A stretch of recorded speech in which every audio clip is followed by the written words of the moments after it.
development coach, and also the host of Driven to Thrive broadcast. Brother, good to have you in the house, man. How are you, sir? Oh, Mr. Yu, I'm so excited to be here today, man. I've been looking forward to this one. Same here, man. I love that background, man. I love those words, man. That's for all of us men to live by, man. I love that, man. Okay, but let's get into our chat.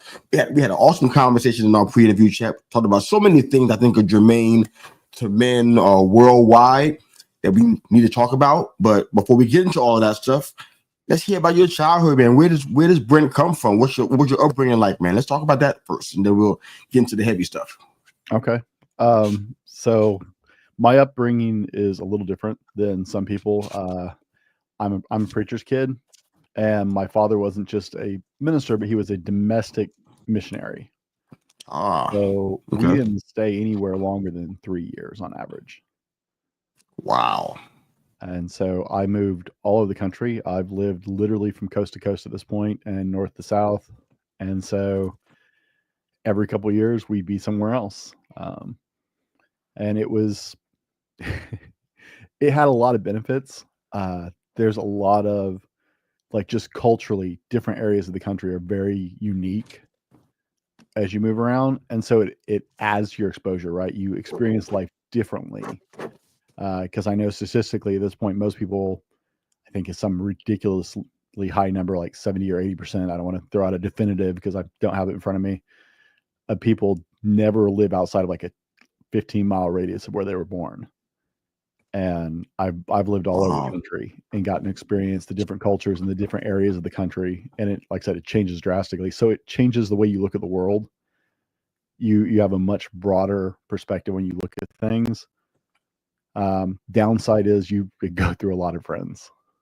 Yeah, I want to ask you about that, man, because and I know there's an upside to seeing so many different parts of the world and experiencing culture and food and atmosphere and environment and just location. You know, it's all beautiful stuff, man. But what about your ability to make friends now that you're not moving around as a son of a missionary anymore? Is it still a challenge in doing that? Is there a residual effect to moving around so much and knowing that friendships can be short term? I think there's definitely a residual effect. For instance, like my family is super tight knit, right? Okay. Because no matter where we go, my siblings and I can go years without seeing each other physically, but it's super tight knit because like my sister's halfway across the country. One of my brothers is in Colorado. My sister's in Missouri. I'm out in Washington, and we can go sometimes years without getting to see each other because we're all very busy people, right? So but there's always this deep connection. With friends is not as much so. And now, I mean, I've lived in the same spot going on 18 years, which is a total surprise for me. Yeah. Like my children were born and have been raised in this one house their whole life. My oldest daughter's 13, but I don't have a lot of super close friends. Okay. And I think I have a lot of acquaintances. I have a lot of pretty decent friends, and I'm actively trying to, but I don't know if it's a defensive mechanism because I got used to having to say goodbye across all the sweep of, I'm 45 years old now. I have about 5 friends that I have stayed in contact with over the years and over the miles. The oldest one going back to about junior high, and the other one's in high school, and we've remained close. But it's about 5, maybe 6 people, and we still go 2 or 3 years without talking to each other.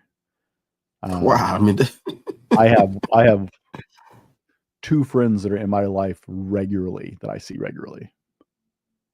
Wow, I mean that's incredible though. But I get it though, because you can't live a life. I don't know how many years it was that you were, doing the moves with your family, but it's not easy to just kind of snap out of those kind of habits. Yeah. So now you're 45 years old and you're still trying to figure out, which is a good thing. You are trying to figure it out, but you are trying to figure out how to create or cultivate lasting friendships and relationships. I love that.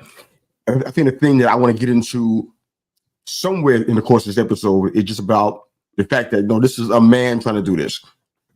because people think it's easy. People look at the camaraderie that we might see in team sports and athletics, or the commercials that show guys together doing stuff, and people just kind of assume, oh, it's easy for us to create that kind of stuff. It's like, no, Brent Dowlen's on this show to bust that myth right now. It's not easy for us, and we're gonna talk about why it's not easy. But I want to hit you with a heavy question before we get into all of that, the deep stuff that I want to talk about today.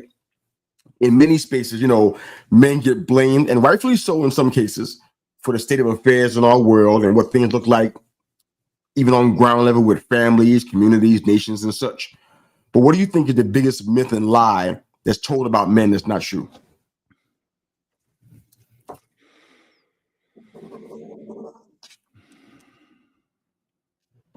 Biggest myth and lie that's told about us is not true. That we have everything that's said is not true about us. Just to be clear, that's why I know there is an answer. Probably more than one, but go ahead. The biggest lie is that our only value lies in providing. Let's get into that a little deeper. Flesh it out for me. The lie that our only value is in our ability to provide. Yes, in provision, right? Most men have heard the 3 P's, right? It's provide, preside, protect. This is very common, especially if you get into the circles of men's communities. There's a great podcast that's their core tenets, right? That's the 3 things they really circle around in the men's space. And it's because historically that's been our 3 primary roles. As the world has evolved, right? We don't live in the same world 50 years ago, much less 100 years ago. Mm-hmm. Men aren't having to fill those exact roles to the extent they used to, right? However, men have not been taught any different. So we're still being raised with that expectation that goes back 1,000+ years. And men are taught that our ability to provide for our family is the maximum purpose in our life, and that's where our value comes from. I've seen it quoted by so many people that I don't know actually who originated the quote. It's the only things that are loved in life for what they are women and dogs. Wow. And yeah, everything else you have, and the consensus of the idea is that nothing is truly just loved because they exist. Children, women, dogs, because they exist. But men, no. If you don't provide, if you don't, take care of something, you have no value. It seems to be a consensus that is. It may not be outwardly spoken, but it's how we are engaged as men. We have to bring some form of tangible value, or we have no value. Where do you think that comes from, man? I think that's just a historically functional thought, right? Men were valued. If we go back in, and I hate to use the term evolutionary history because I don't believe in evolution, but if you go back in evolutionary history of humans and the way we work, right? That's what men did. Men got up and they went and they hunted, they protected the village, they protected their families, and that is essentially their job. And that's what they brought to it. Women did most of the nurturing and the young and raising the young. Men only stepped in when boys hit a certain age, right? That was our historical background through all of society. Men go take care of things. They get it done. They protect us. They make sure we're fed. They make sure we have a roof over our head. And despite the world changing so radically, we have not changed that this is what we teach men to do. This is all we teach men. This is what defines you. This is what makes you valuable. This is what gives you purpose in life. I get so many people when I talk to men about you have a bigger purpose, right? I've almost wept when I've had guys be like, but what else is there? I take care of my family. That's what I do. And my hats off to all the brothers out there taking care of their family, right? You are taking care of good Good. That is part of your purpose. Great. You chose to be a dad or a husband. Great. You're taking care of your family. Excellent. You should. But there is more to life for you, and you are more valuable than just that. And that's the biggest lie they tell men is you don't have any value unless that is what you're doing. Wow, that's deep. I want to get into some more of that, but before we do that, for all our listeners and viewers that are watching right now and checking us out, if you have any questions for Brent or myself in regards to these topics, don't be afraid. Drop them in the in a live chat in the comments section. We'll answer those as soon as we get them, and when it makes sense to start talking about those. So go ahead and share those questions in the comments. Or if you're just a friend of Brent's, you want to shout them out, by all means, please do so. We love to see that too. So one thing, and this is something I had to learn as a man that's heading into his almost 30th year of marriage. I felt like when we had a situation that happened, the man in me wanted to try to fix it. I think men have a fix it mentality. I don't mean fixing things like as in doing carpentry. That's not even my cup of tea, anyways. I'm more of a creative person, more of a designer, if you will. I'm not good with putting bites together. That's not my thing. I don't enjoy that. But when we have a problem in the household, I always try to fix it. And it took me years, and I mean that quite literally, no exaggeration, no hyperbole at all. It took me years to figure out that I can't fix everything. How do we deal with the thought that you just got finished talking about? How that historical idea that's been ingrained in us, it's not good for us, clearly.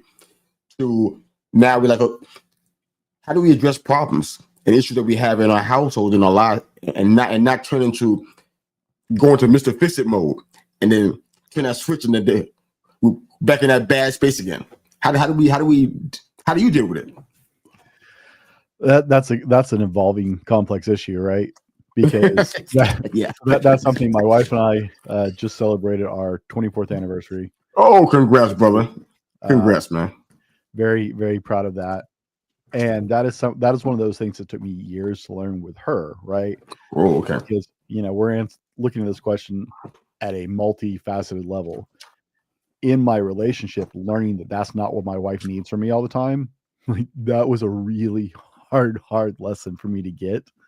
And I actually got to the point where my wife would start to talk about something, and I don't do it as much. I've learned, right? I evolved in it. But when I first started trying to get really cognizant of this and the differences in our needs, I would be like, oh, all right, pause, baby.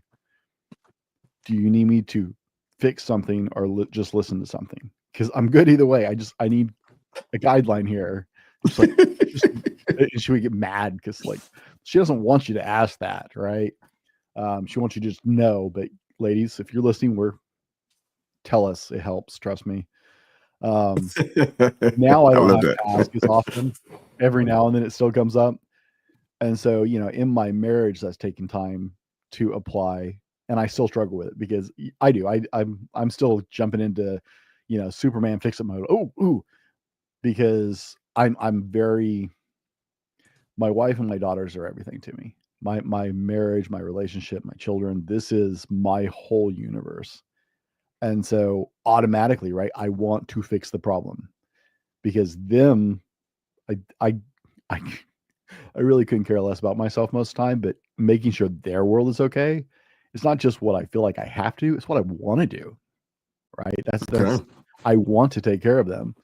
And so learning to evolve that into my relationship. So I'm listening to my wife more instead of just trying to fix, because she doesn't always want you to fix it. Right. And some guys are starting to learn that. Guys who really start to invest in their marriage start to learn these things sometimes. But then applying that into the rest of the world, right? With my children, it's like,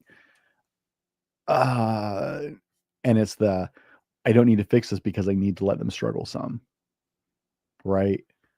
Learning to be a good dad sometimes means you have to learn that sometimes your kids have to struggle and you have to let them, because that's where they start to learn the problem solving. That's where they start to build some character, is in those struggles. That's where growth really starts to happen. And so applying it at that level of, relationship whether it's a girlfriend or a wife or a parent. It's like, nope, nope, nope. Take a breath. Let them work Step through back, it, take a breath. right? Yeah. Because that is intensely like our nature. We want to fix that. But also there are times you have to learn in the bigger picture. It's like, no, I don't need to fix this. It's what I want to do. It's the impulse reaction. But is this really something that me doing this, will this make the world better? Will it make my life better?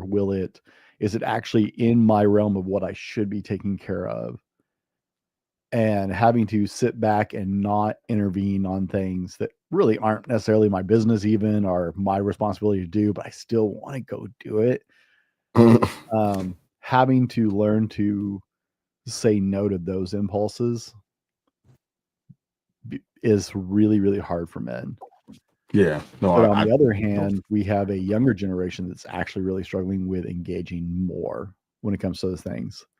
I had one of my listeners tell me a story. He just got back from a trip. He travels a lot, and he was having lunch with some friends down like in Arizona or something. And there was a crash, a car wreck right in front of the restaurant they were in. So he jumped up, ran outside, took charge of the scene, stabilized one of the drivers who was looking pretty bad. The guy tried to get up and start moving. He started stabilizing him. He's got basic first aid and CPR and stuff. And he's like, "Sir, you're okay. I need you to settle. I need you to be still. We don't know what's going on with you. We don't know if you're really hurt. I just need you to be right." He's trying to calm down the situation, take care of it. There was another guy much younger than him who was sitting there, and he was like, "Do. Wow, huh, that sucks, huh?"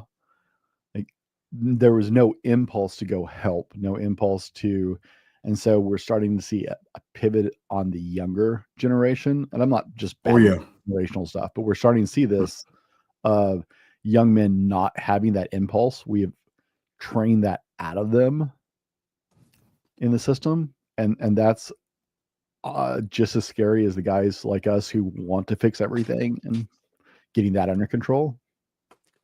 Yeah.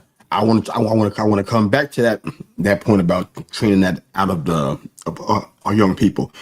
I love what you said before that about asking your wife, should I be listening here? Should I be doing something here? I tried that, and my wife, in her wisdom, and I love her for this. She recognized that something I didn't notice at the time because I just wanted to please her, essentially to make sure things was just good, and that this was a livable atmosphere in our home. I want to do whatever I had to do, whatever I had to sacrifice, whatever I had to kill to make that happen.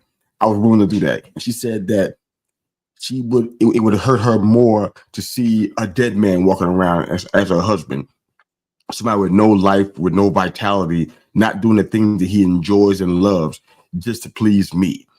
And I don't know many women at all that would ever say that.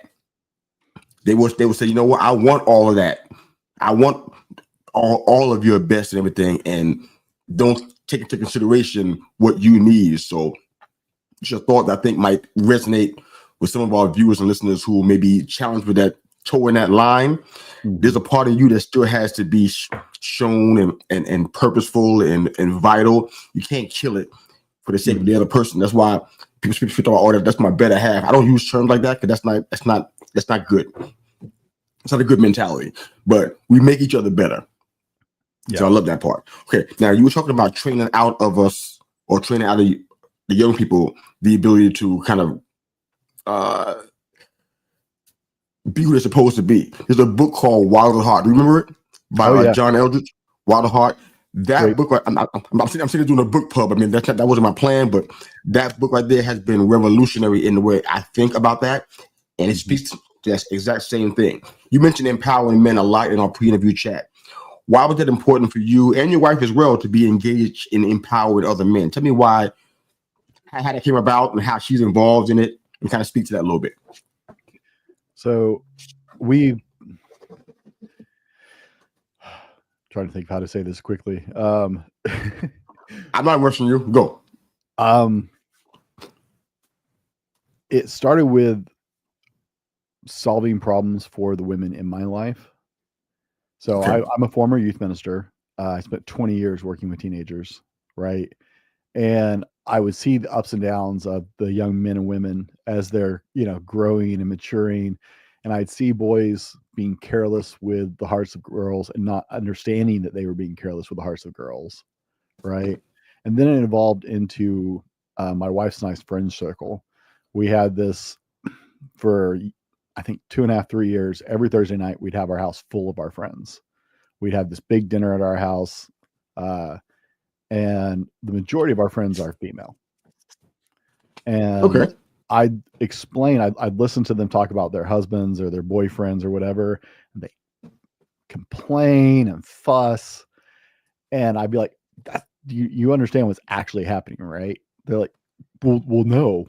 It's like, what he's actually doing is this, right? And I started translating for those young women. We were in our 20s or 30s, and I started translating the men in their life for them. A translator. What a job. Right. And they're like, oh my God, Brent, you need to write a book. So I started writing a book. I was requested. People asked me to write a book. And before the whole mansplain term came along, like that just set off bells and whistles in my head. The whole, wait, you want me to write a book for women about understanding their men? I just see this ending badly. But it did start me on this thought of it started me on down this thought process of, I have a lot of women in my life. I have all these females in my house, right? I now have 2 daughters. I always get the number wrong. I want to say 8 nieces, from like Okay. young, like younger than my daughters to 30s now, right? I have 8 nieces in that age range. And I started looking at them and all the frustrations I had seen as a youth minister with the young women that I worked with young men not knowing how to interact with them, how to treat them. And so I started doing the math. It's like, well, what about my daughters? My daughters are the babies in the family. What's it going to be like? Because I was seeing the result of cultural shifts and norms. And it's like, okay, so what's going to be like when my daughters start dating? How are they going to find a guy that treats them well and treats them right? Oh, wow. And so I really started fixating on this, right? With so many girls in my life, having so many nieces and then having daughters myself, I really started fixating on this idea. It's like, what can I do? Because I don't want to mansplain stuff to women, and that's not going to solve the problem. So what can I do to impact the world in such a way that I'm helping the coming generations of men find their way back to a better way, right? And I'm not saying we should all go back to 1950s men kind of thing, right? I don't think that was perfect either. But You. I started trying to find the mix of how do we help men want to become the best version of themselves and live up to their full potential, because men who pursue that are going to have healthier, stronger relationships. They're going to treat people better. They're going to live better when we build that self-awareness and design into men. So I started fixating on building content to help men who are on that path as well. Okay. I want to get into some of that content. One of the things that I know that myself finds great value in, I think you do too. We kind of bonded in that in our previous chat. I think our listeners and viewers that are men can relate. I'm sure that the women that are listening as well, the mothers, the sisters, the daughters, the wives, they can get something out of it as well. But man, we deal a lot with isolation. It's kind of one of the key issues that we deal with. We can go deep into spiritual reasons about why we're primed for that. We won't take the episode to do that. I do that on my other shows. But but in regards to this though, we deal with being solitary and being isolated, and we often try to find solace in that. Talk to me about where you seen that go wrong for you and how you helped other men that you've been coaching deal with the of avoiding the normal trap of isolation and solitude.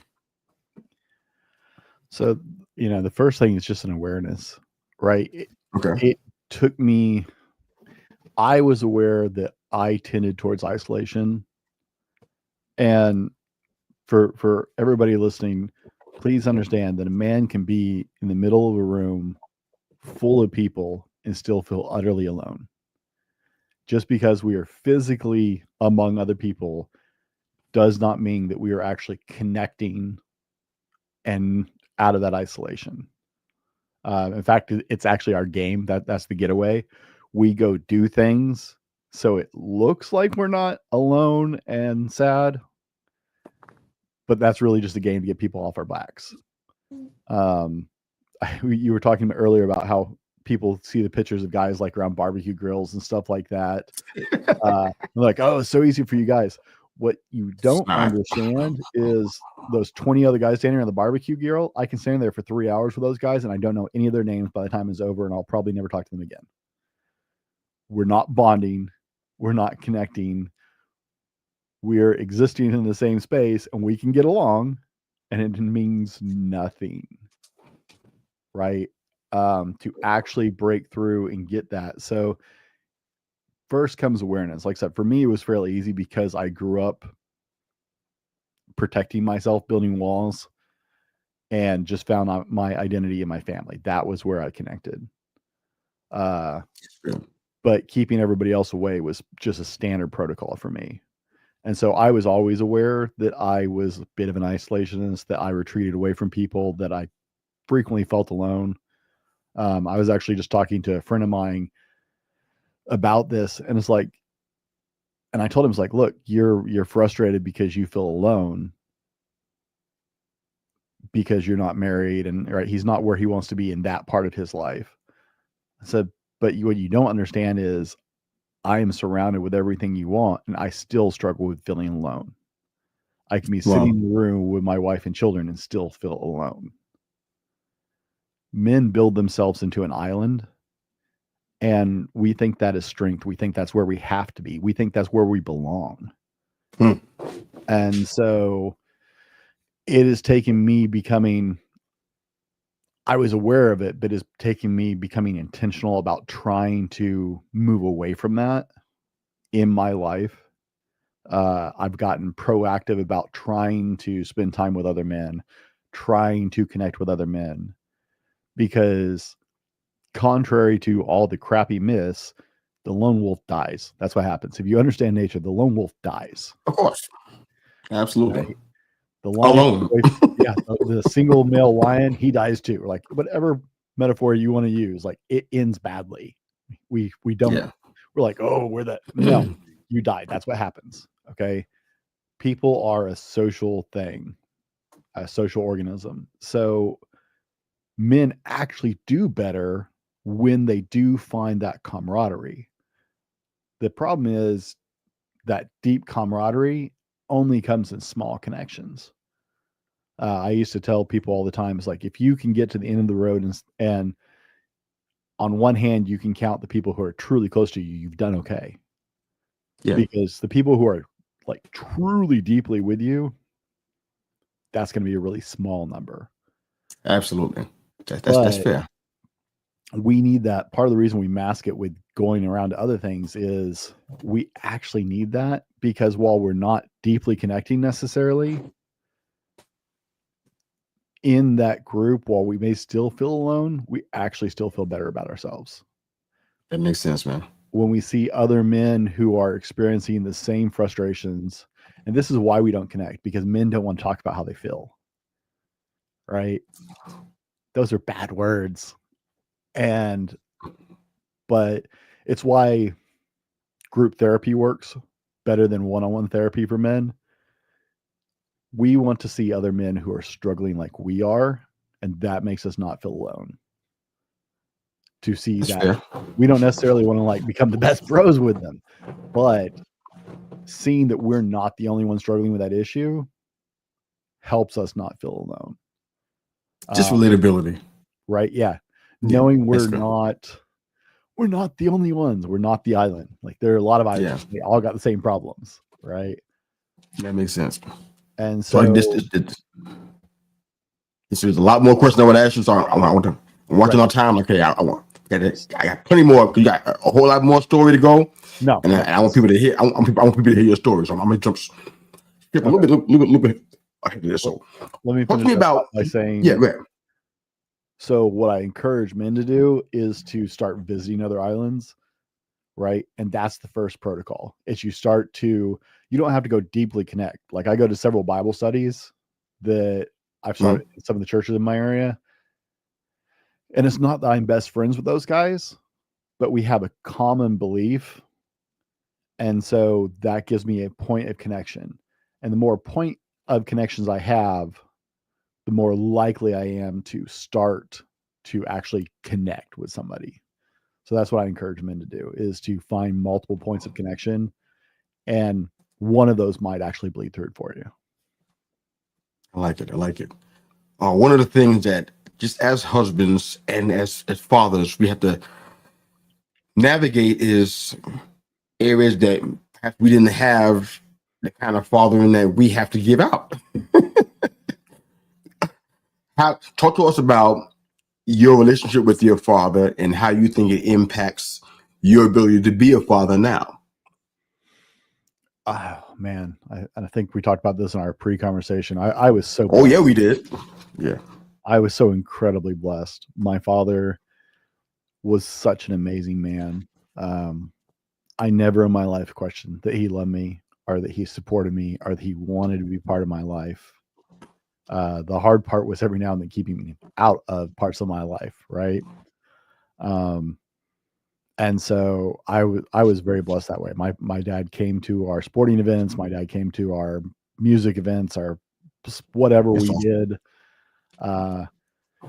And in his final years, my father actually lived with us his final year of life, and he got to see me start my company and my podcast and what I'm doing now. Oh wow, that's awesome. And that was like he was so happy about what I was doing. He used to tease me about my non-ministry ministry, because I was like, Dad, it's not a faith-based thing. He's like, yeah, you just help people and have biblical principles and try and make a difference in people's lives, but it's totally not a ministry. And so he teased me about my non-ministry. But in his final year, like I was still working in the corporate world, and I like to come home after a 10-hour day and sit on my back porch. I love my backyard. It's trashed. It's so white trash right now. There's junk all over it. It looks so bad. I'm horrible at yard work. My dad loved to mow his lawn. I hate mowing my lawn. But I'd like to come home and sit on my back porch in the air, because I've been inside all day, and drink a cup of coffee and unwind before I started on my podcast and stuff I was working on that day. And my dad was only ever a social coffee drinker. He's not like me. I drink coffee all the time. But like he would be waiting on the back porch for me in his wheelchair to have a cup of coffee with me when I got home, just so he could talk to me. That's beautiful, bro. I like that. And that was, just 3 years ago or so, right? In his final years, that he was still trying to be that dad who talked to me and listened to me and was engaged with my life. And I realized in my 20s, after a major setback in life, my dad bailed me out of, I realized in my 20s, if I became half the father my dad was, that I will have done well in my lifetime. Everything I do as a parent goes back to my parents. I love that. What's your biggest revelation about parenting that you learned up to now? What's your biggest revelation about parenting?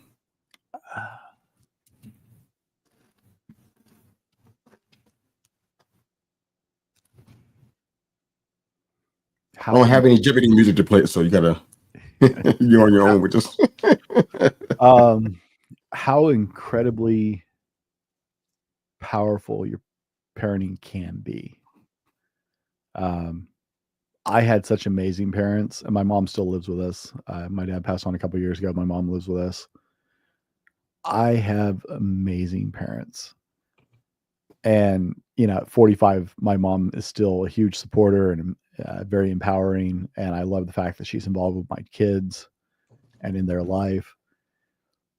But the echoes of the things they did at 45, I see the value in the way I was parented. I see how that impacted my life. And it took a long time for me to understand just how critically impacting parents are for good or for bad in your life, right? If you had really great parents, then you can still turn into a piece of crap, right? There's a lot of choice in everything, and that's the other revelation was you still have so much choice involved. I know parents who are amazing parents and their kids turn into horrible human beings. I know Sure. parents who were horrible parents and their kids turned into amazing human beings because they went, I will never be like that. Right. There's still a lot of individuality, but I don't think people understand the depth of the impact a parent has on their life until you get to the end. It makes sense. Tell us briefly why you started the Driven to Thrive broadcast. What kind of launched this? What started this? So this goes back to the book story. I started my book, and I actually wrote 100+ pages. Oh, sweet! Congrats, bro. Yeah, I still haven't finished it 5 years later, but and I've Keep going. started Don't new care. books, well, things have changed so much after 5 years of doing this. Like the book took a totally different direction. It's like As down the always. path, yeah. But I started writing this book, and so I started looking into self-publishing because I'm not some famous author. I'm not going to get Random House or somebody to publish my book, right? I'm a nobody. So I started looking into self-publishing, and I realized that with self-publishing, if I wanted someone other than my wife and my mom to read my book, I had to build an audience. And It's so important. I did what everybody did back in 2020, and I was like, I'll be social media man, right? And so I'm going to be Insta famous. I was like, anybody can be Insta famous these days. I look at these retards on Instagram and like, why do people follow this person? So I'm like, okay, I can do this. Amazing. It took 2 weeks to figure out I hate social media. Like I hate social media. That long? It took 2 weeks, and I was like, I am not going to be able to do this. I hate this, like passionately, vehemently hate it. And so I started looking for a different medium to be able to grow an audience. And that's when I started my podcast because I do have a background. I've been doing public speaking. Started having to speak in front of, sometimes hundreds of people when I was 11 years old. Growing up in the church, growing up a preacher's kid, I was leading worship at 11 years old. Like the call to worship songs at the beginning of a service sometimes I'll do. And I Sure. grew up in an a cappella church, so like no musical instruments. It's just me up there starting a song in front of 200+ people. So I'm not shy when it comes to talking. I've spoken in front of thousands of people. So I thought, you know what? Play to my strong suit. Getting me to shut up is the trick. I can talk. And I love listening to podcasts. So I like, I'll start my own podcast. Yeah. And I started my own podcast in September of 2020. And I fell in love with this. Wow. Like I fell in love with podcasting. I started around the same time. Yeah. Around September, October. Yes. Yeah. Same year. Everything. September 2020. This is awesome. Okay. I like this. Now, as a man, we have to deal with our fallibility, to use that word, but also, the need to adjust and change. And sometimes, I don't think it's a gender thing. I think people can be stubborn, generally speaking. Yeah. And be resistant to change. You mentioned in our pre-interview chat about building a better relationship with your wife. Mm-hmm. Now, in 23 years of this marital journey, I'm sure you had challenges along the way. Yes. Tell us how, for those that are listening and watching are in a committed relationship like that, explain how you learned how to build a better relationship. What are you doing? What kind of if any kind of method you can share briefly? Yeah. On Yeah. how you've been achieving that? And the answer is very simple: intentionality. That Okay. we, as men, one of our great failings is we have, and I don't know where it sources from, but as men, we have this failing in our brains the way it works, as far as we get the girl and then we're like, "Oh, we're good," right? And we start to coast. The Sure. first couple of years, right? Everybody knows the first couple of years of marriage are usually hot and heavy and passionate, and you have passionate moments, both positive and negative, right? Because fights generally get pretty passionate at that point too, because you're young and stupid and going like, oh, right. But after those first couple of years, we stop being intentional about our relationship. Life happens. Good point. We got bills to pay, we got jobs we got to go to, we're both tired, blah blah blah, and we stop focusing on, because we've conquered that. We have achieved, we've conquered, we have the woman, yay woman, That's the key word right there. Conquered. right? That's the word. And the thing is, we forget that this isn't a like one and done. This is a conquering an occupation. You can't just conquer. It's an occupation. You have to, now you are a full-time husband, which means every day you have to choose to do something intentional, to be intentional about that relationship, or that occupation is going to end. That makes And total so sense. that is the key right there, is intentionality. I love that. One thing I also realized, and we're running out of time quickly, not getting to all the questions, so we're gonna have to move speedily on Okay. from here on out. Short answer. But one of the things that I think I notice a lot when it comes to men is that, and I've seen this, I think you've seen it too.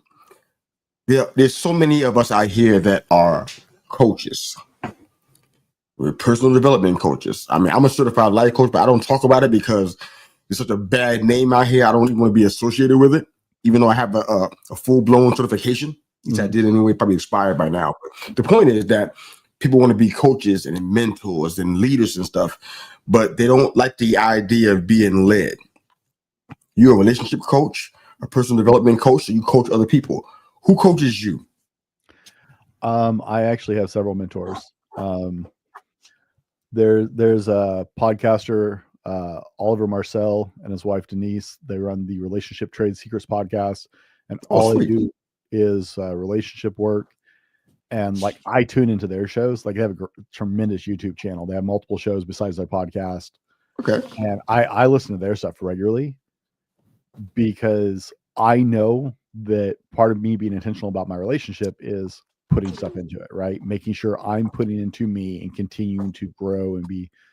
And my wife and I generally try and do at least one relationship like retreat, our class or seminar every year together. We're very intentional about that. So yeah, I find other people in the space that I believe I can learn from, that I think they have something to teach me. Just like I had a business coach for a couple of years, and he does life coaching and stuff like that. But right, I find people that I think are a step or two ahead of me, at least, and seek them out. I don't stop, right? I mean, yesterday I listened to podcasts and stuff in the background all day long. I read books constantly. I never, I believe in the concept of being never satiated in my pursuit of being better. And so I'm always looking for that person who can show me something, teach me something. What can I learn here? Ooh, I need to work on this. What can I find on this topic, right? What book can I read? What podcast can I listen to? I'm always looking for that next insight, because there's a lot of collective wisdom in the world, and we're at a crazy time where you can reach more than ever before. Oh, I love that. I love that. So when I say building a better man, what comes to mind? What does that mean from your perspective? I know people who want to hear that and be like, build a better man. Men and women might be offended equally. But you tell me though, what does it mean to build a better man? It means consistent improvement. We have to get out of a better man is a man who is working on themselves. I'm not looking for the perfect man, because the perfect man doesn't exist. Well, he did a long time ago, but that's another conversation, right? I'm not looking for perfection. I'm looking at men to step out of stagnation, and that is a better man. The man who is working on himself. I really break people into 4 categories of like life pillars, and everything in your life fits in one of those 4 segments. And so I look at a better man, building a better man, as a man who is working actively on trying to improve in one of those areas on a regular basis, right? A better man is a man who is self-aware of the fact that he has space to grow. That makes sense. Okay. I think I got it. All right. We got time for 2 more questions. Okay. If you were not doing podcasting and coaching, what would Brent be doing? Ooh, I don't know. I've fallen in love with entrepreneurship. I burn out on working in the corporate world. Honestly, I don't know that I could ever go back to working in the corporate world, a 9-to-5 kind of job. I hear you. And so, I mean, I wear a lot of hats. I'm a podcast producer. I work in digital marketing for a company out of Florida. And we do a little bit of everything for them. I do voice work and stuff like that. So I think if I wasn't doing the podcast and stuff like that, if I was just trying to make a living, I would still have to pursue business of some kind. Okay. You doing what kind? I would love to open a gym. Like I still wouldn't intend on opening a gym. When I started podcasting, it was because if you're going to be a podcaster, you have to be able to talk about love, like truly love what you talk about. Like it has to flow through you so much that you can always talk about it. The only thing I talk about as much as this is gym. Like I'm a certified personal trainer that might have expired. That was the most useless certification in history. It did not improve my training after I got it. And yeah, as far as my abilities as a trainer, I've worked with people for years in the gym. I love working with people, especially who are building back from injury or trying to compensate for a permanent injury. I have tons of experience at it. And so like, it's the only thing that I can talk weightlifting and exercise all day long. Like I could do a whole podcast on it. I just decided the space was too saturated. No, that makes sense though. That makes sense. But yeah, I absolutely want to open my own gym. Okay. I love the answer. All right. So just one or it's kind of a 2-part question, but I'll ask you the first part first. What, if you can pick one goal, what's the goal for the Driven to Thrive broadcast? What do you want to be the singular thing that people get from listening to your podcast? You were born for so much more. If people can settle with that concept, you were born for so much more. I love that.